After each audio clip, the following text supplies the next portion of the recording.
when Lee Kuan Yew became the prime minister, he established, or he said that one of the biggest assets that Singapore has was its people, and indeed it was. But in a country where your people are your biggest asset, that becomes also your biggest problem, because when you create a culture of productivity where everything is about how productive you can be, people start prioritizing whether or not having a family is a good thing or is something that they need to do.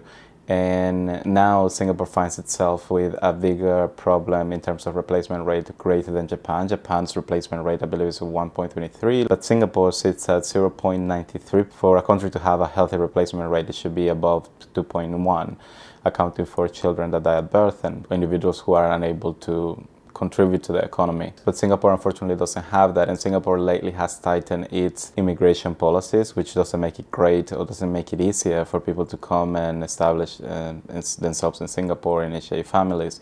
The government has launched campaigns to encourage citizens to have more children if they can afford them.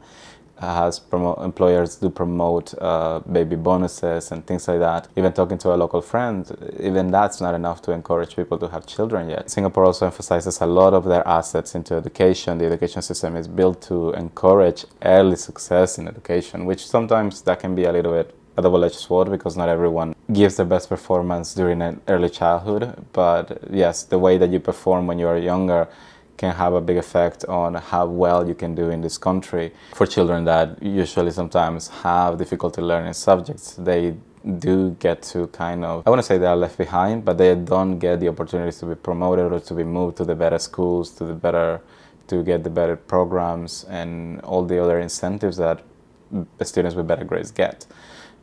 So that's kind of difficult, because I think that we all know cases in which you could be a crap student all your childhood, but then when you enter college, when you enter other part of your life, that you become more capable of.